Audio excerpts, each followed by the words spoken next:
after colonization ended, we needed new structures to keep these countries where they were. Okay? And the first of those is aid. Okay? We give them aid. Aid for what? Actually, we give them aid to keep repressive regimes in power. That's all. Okay? We're not giving them aid for much more, except a little bit of infrastructure to make sure those raw materials get to the ports and are gotten out of the ground. But for the most part, we give repressive regimes money and power and guns to keep that system going. This is what it's fundamentally about. All the hypocrisy about transparency and democracy and bullshit like that, it's all bullshit. You know? And at least the Chinese don't enter into that bullshit. They say, we don't care about the whole political environment, we just give the money. Okay? And it's for raw material extraction, period. Okay? Number two, and this was a very important one, still is debt. I was telling some of my students today, was it today or yesterday, about Confessions of an Economic Hitman. Do you remember this? Have any of you heard of this one? Confessions of an Economic Hitman. It's a book written by John Perkins, who used to work for a very nebulous, opaque bank. No one had ever heard of this bank, but it was formed in the 1950s by the IMF, the CIA, and the American State Department. And it had only one job: to lend money to developing countries that were raw material producers in order to indebt them. Once you are in my debt, I control you. Okay? And this bank had 4,000 employees. But no one ever heard of this bank, you see. But it would go to country after country offering loans. And if the president did not accept the loan, they were killed. And he gives two examples of presidents who were killed when they did not accept the loan.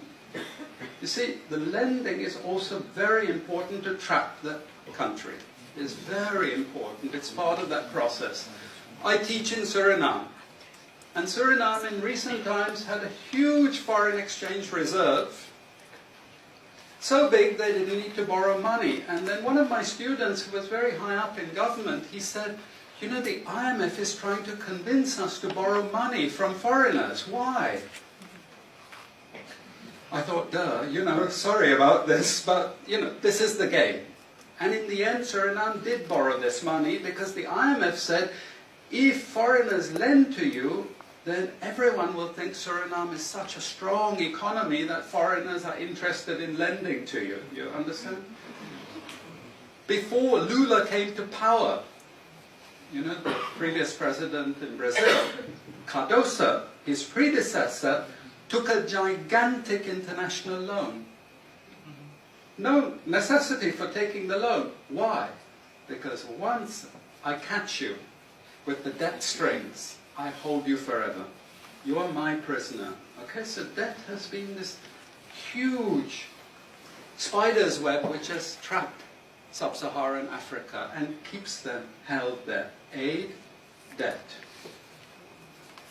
We have a third structure which is again not known by many people, but it's something that was put in place and continues to this very day, with no one discussing it. No one says anything about it. It is monopoly buying structures. This is for all raw materials and basic agricultural goods produced by developing countries. There are only 4 or 5 Western multinationals that buy all those goods. And they collude between them. So if you take any major product, these Western multinationals, they collude between them.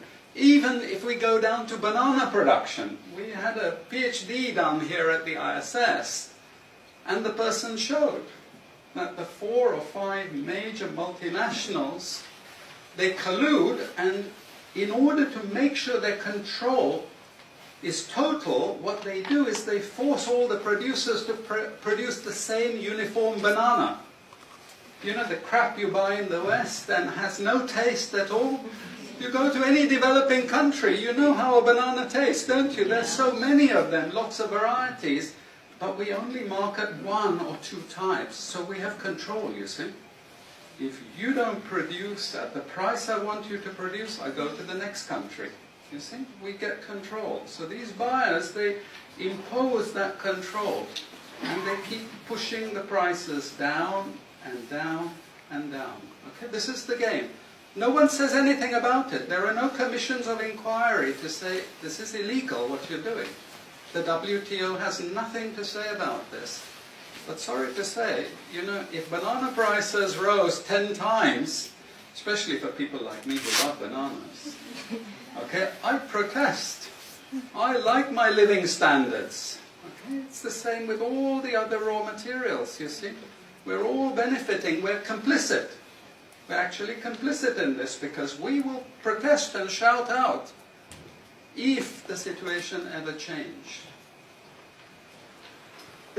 Okay, now we come to those international institutions. And I must tell you this from the outset, don't think of them as wicked. IMF, World Bank, WTO. We always think evil creatures, horrible. It's not. It's just economics. It's economic warfare. The rich declare war on the poor. It happens everywhere. It happens in a country. The rich control the government. Of course they do. You really believe you have democracy? Come on. You know, I mean, grow up. This is not about people living in democratic systems. What we have is the rich control. The rich set up these institutions explicitly to control the poor countries. And they don't give them much room for maneuver. Which incidentally, when the IMF starts talking of poverty alleviation, you should also understand that there's another game there also starting to play, which I'm going to come back to later. But what do these institutions do? What does the IMF do? What is structural adjustment about? It's about making sure countries keep producing what we want them to produce. We make sure they have recurrent balance of payments problems. You notice these countries never get out of balance of payments problems. You notice that? Whereas countries that never took IMF support are always out of balance of payments problems. But the countries that are continuously getting advice and support by the IMF, they're always in balance of payments problems. Why? Because that's the way we keep our stranglehold on them. And that's what we have done. We have done, the IMF and the World Bank.